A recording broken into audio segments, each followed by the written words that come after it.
అయిపోయిందా ఇప్పుడు మన రిజల్ట్ వచ్చిందా పాస్ అయిపోయావా మంచి మార్కులు వచ్చినాయా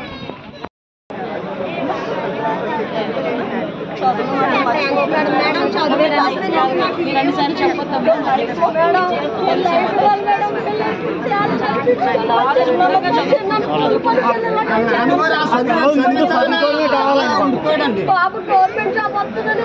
చాలా ట్రై చేస్తున్నాను పరీక్షలు కూడా ఎగ్జామ్స్ కూడా ఉండేది వస్తుందండి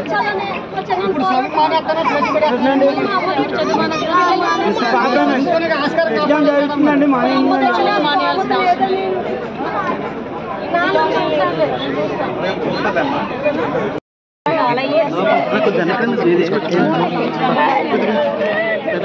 పిల్లలు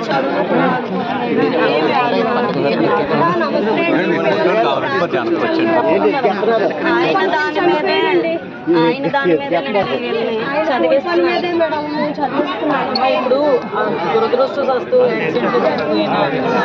చనిపోయినా కూడా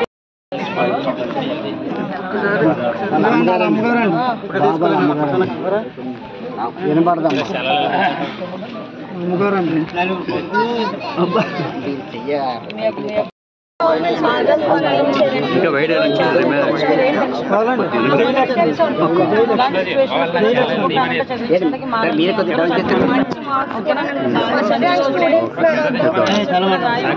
ఏ కాలేజీలో జాయిన్ పాపకి ఎగ్జామ్స్ నువ్వు చదువుకుంటావు సరేనా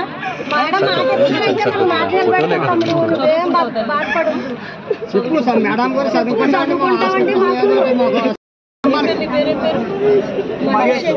మహేష్ కదా నువ్వు చదువుకుంటావు ఓకేనా ఏది కష్టం ఉన్నా ఇక మనం లీడర్లు అందుకున్నారు కాబట్టి కూడా తీసుకొస్తారు కార్యక్రమాలన్నీ అయిపోయిన శనివారం అందుబాటులో ఉంటారు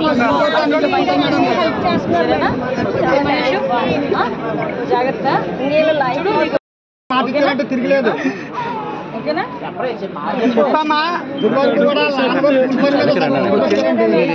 చదువుకోను తల్లి తప్పకుండా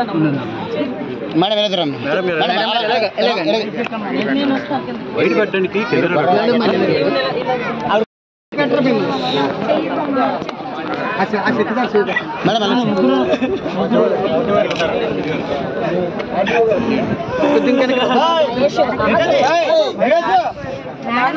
నువ్వు ధైర్యంగా ఉండాలి అమ్మ ఎలా ఉంటుంది అనుకున్నావు పొద్దు ఫోన్ వెనక పెట్టండి నా ఫోన్ వెనక పెట్టండి అన్న చెక్ జాగ్రత్త చెక్లు తీసుకెళ్ళి వెంటనే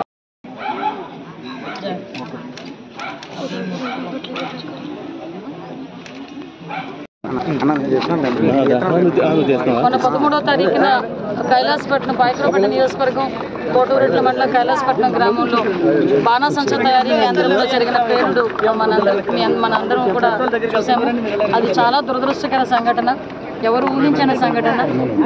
ఆ రోజు ఆ సంఘటన జరిగిన రోజున సుమారుగా 8 మంది ఆ రోజు ప్రాణాలు కోల్పోవటం, అదేవిధంగా ఇంకో 8 మంది హాస్పిటల్ పాలవటం కూడా మనందరినీ కూడా కలిసివేసింది. ఇలా ఇన్సిడెంట్ జరిగిందని తెలియగానే గౌరవ ముఖ్యమంత్రి చంద్రబాబు నాయుడు గారు, గౌరవ డిప్యూటీ సీఎం గారు పవన్ కళ్యాణ్ గారు, అదేవిధంగా గౌరవ నారా లోకేష్ గారు అందరూ కూడా మాకు ఇన్స్ట్రక్షన్ ఇచ్చి ఇమీడియట్గా స్పాట్కి వెళ్ళి ఆ సహాయక కార్యక్రమంలో పాల్గొనమని మాకు ఆదేశాలు జారీ చేయడం అయింది. దానిలో భాగంగానే ఈరోజు అక్కడికి మేమందరం కూడా నేను, ఎస్పీ గారు, కలెక్టర్ గారు, ఆర్డీఓ గారు, జేసీ గారు, ప్రభుత్వ యంత్రాంగం మొత్తం వచ్చి అక్కడ ఇమీడియట్గా క్షతగాతుల్ని వైజాగ్ అయితే వైజాగ్కి, నర్సీపట్నం అయితే నర్సీపట్నానికి పంపించుకొని చనిపోయిన వాళ్ళ కుటుంబాలన్నిటికీ కూడా పోస్ట్ మార్టాలు నిర్వహించిన తర్వాత ఆ బాడీస్ని కూడా అప్పచెప్పి వాళ్ళందరికీ కూడా గవర్నమెంట్ పరంగా సహాయం అందించి చేయడానికి చనిపోయిన వాళ్ళ ప్రతి కుటుంబానికి కూడా 15 లక్షల రూపాయలు ఆ రోజు అనౌన్స్ చేయడం జరిగింది.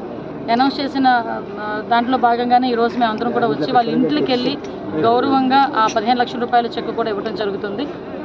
అదేవిధంగా మనకి ఎవరైతే క్షతగాతులు ఉన్నారో, ఎవరైతే హాస్పిటలైజ్డ్ అయి ఉన్నారో వాళ్ళందరికీ కూడా 1 లక్ష రూపాయలు చెక్ కూడా వాళ్ళందరికీ కూడా అందజేయడం. మేడం అందరికీ ఇచ్చారా మేడం? ఏంటండి మొత్తం 8 ఫ్యామిలీస్ అండి. ఆల్రెడీ కైలాసపట్నంలో 3 ఉన్నారు, చౌడవాడ రాజపేటలో ఉన్నారండి, ఒకళ్ళు భీమినిపట్నం, ఒకళ్ళు సామర్లకోటలో ఉన్నారమ్మా, 2 సామర్లకోట. మొత్తం 8 అందరికీ.